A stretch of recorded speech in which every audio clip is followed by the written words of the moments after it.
Hello. God, what a busy day. You ever take a day and just spend all day on the telephone? You ever had one of those days? um, this predictions and hopes for 2021 photography, but first I wanted to mention something important, and the important stuff is always the stuff that none of these other YouTube photography channels ever hit on. It's kind of a running joke in the photography world that everybody has a camera now and everybody thinks they're a photographer. The only way that you can remove yourself from the stress and the pain of a giant clamp being removed from your nether regions, as far as worry about irritating customers, is you, and also to the stress that goes along with wedding photography and to a certain degree event photography, and trying to make any money in photography at all, is you have to set yourself aside from what any common fool could do by having a bunch of photography gear. And when I actually see paid photographers on the streets and other places, especially in Florida, downtown Florida, people actually go down to the nice sunset spots and they turn their brain off and they add some fill flash and take a sunset shot, and it's a bunch of hard footwork and a bunch of pressing of the flesh. I don't believe in working harder so much as I believe in working smarter, because that's obviously the better thing to do. Is you have to elevate yourself above the rest of these guys. Like, well, they're making money, yeah, but they're perpetually stressed out. They're not making that much money. The nature of the fact that everybody has a camera, and even these guys aren't even using speed lights most of the time. I mean, they're doing shadow photography, and they don't even have a speed light. They don't even think they need a speed light because there's a bunch of ambient illumination. It's completely ridiculous. It's unintelligent. I mean, if everybody is selling beans, right? Then the beans are 5 cents a can, right? I mean, how are you going to survive in a photography market where everybody's got a camera and they've all got a business card? Look at me, I'm Joe Blow, Mr. Joe Blow photographer. I mean, what a horrible way to have a business. I mean, you have to set yourself aside from that and do product photography. Business photography, product photography, and to a lesser extent event photography is where the least amount of stress is, the most amount of money is, and you don't have to deal with, 9 times out of 10 anyway, you don't have to deal with these horrible clients. I had a business shoot just before Christmas, taking some shots of a business for its website. I do all of that stuff with medium format now because there's so much wiggle room in Capture One for editing the shots. I don't know why people still are pursuing wedding photography. The only people that are still doing wedding photography are people that haven't done wedding photography long enough. It's like all these people telling me how great film photography is. It's like, why don't you process, endless tens of thousands of rolls of film and see how much you want to keep doing that? I mean, film is dead. It's like, no, it's not dead. It's of a resurgence. Like, no, film is dead. It's just dead. Why do you want to... I see it as a hobby, and I would actually still shoot film if 8x10 or 4x5 film wasn't astronomically high, like back when I was in photography school and it was only $1 a sheet for chrome 4x5 negatives, but it's not that way anymore. Now that stuff is like $35 to $50 a negative, if not more now. Also, too, I'm disturbed by... I'm not really disturbed. It doesn't bother me a damn bit. Some of these YouTubers, for example, since they're all about making money and they don't give a damn about you or anybody else other than lining their pockets, they're sitting there with that Zeiss, that $6,000 disgusting mess of a camera, that Zeiss ZX1 camera, telling you how great it is, and if you're interested in buying one, you should click on their affiliate link below. That's a really good kickback. When you actually promote junky, expensive cameras, it's got a really good back end on it. The back end meaning the affiliate link percentage that someone gets if they click on that and they actually buy that junky camera. I'm surprised that camera even has 2.5 stars. I mean, it does have 2.5 star rating, but I mean, it's garbage. What? Just imagine people on YouTube that say, hey, I would like you to have a good... I'm going to review this camera and be honest and fair to it. And they're not. They're just not. I find that kind of, I appreciate the fact that more people are able to see through it, but there's plenty of sufficient number of people that can't see through it. They'll look at the charisma and the polish of someone's videos taking pictures of a hot model.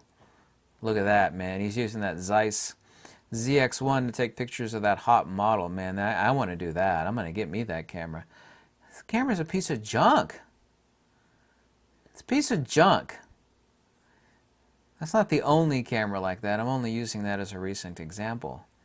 I'd like to be really explicit and tell you a fact, and I don't care whether you like it or not, because it's true. Any one of these people that are, not just that camera, anything like that, that are shilling and pimping, overpriced garbage and telling you how great it is, these people are worse than snake oil salesmen. They really are. I'm not being overtly critical here. I'm actually being less critical than I should be. I just find that kind of stuff disgusting. People say, well, they don't like my personality. Well, I don't like that fat guy, on YouTube does a camera and gear. I just don't like him at all. Well, my lens reviews are incredibly accurate. My hit rate is better than anybody else's. I don't have any affiliate links. Whether you hate me or not is irrelevant. The question is am I selling you anything? And the answer is no. Why, I could see why you admire polished videos of someone taking pictures of a hot model, with some overpriced piece of garbage, literally garbage. That camera is garbage. And, being impressed by that. That's like these idiotic commercials where you see like we all know McDonald's burgers, and I haven't had one maybe in 20 years, are absolute garbage and trash. But when you see a commercial for one, it looks plump and juicy. It's like, man, that looks like something. They don't look like that in reality.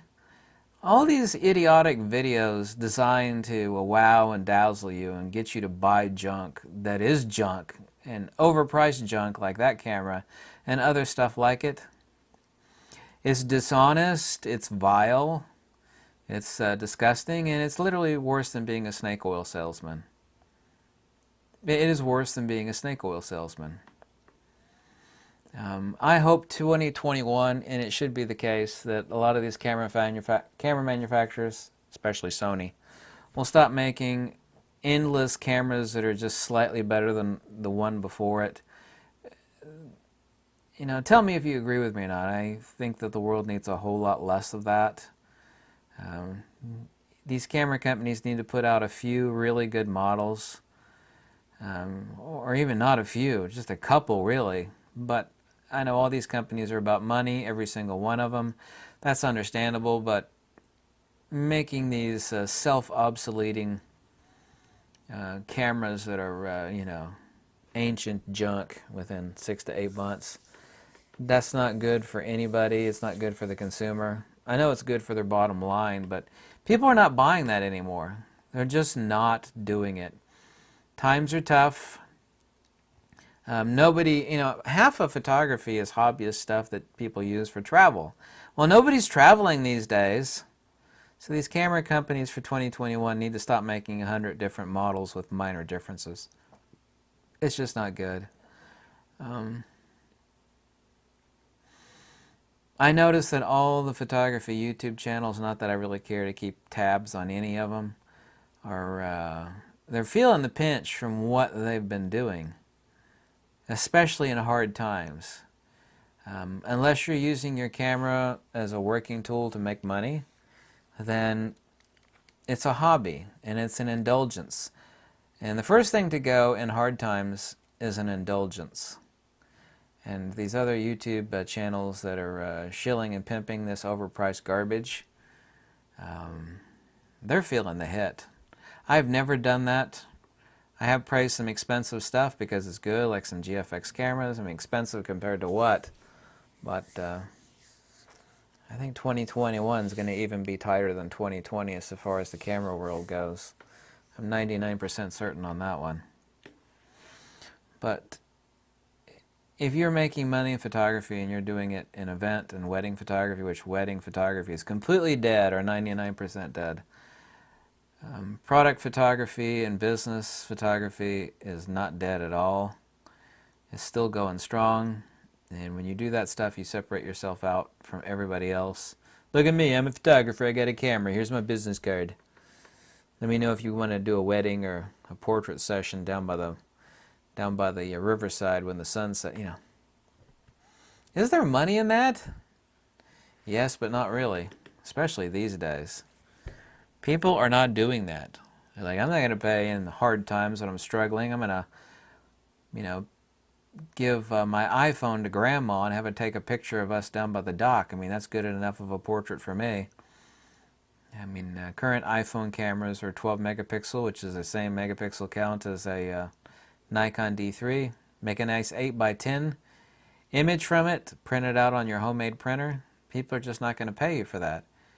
What people are going to pay you for is the stuff that they can't do with their damn iPhone. Product photography, business, corporate, event photography. Can't do that with that. You have to be separate from everybody else that's selling beans on every street corner. Everybody's got a can of beans. Everybody's got a camera and a speed light. Even most of those guys don't even use a speed light. She uses a speed light in all forms of photography, whether it's super bright outside or not. I always find that extremely funny. Anyway, I digress. But that's where photography in 2021 is going to be. It's going to be even tighter than it is in 2020. I mean, it has to be. I don't think it is. I know it is.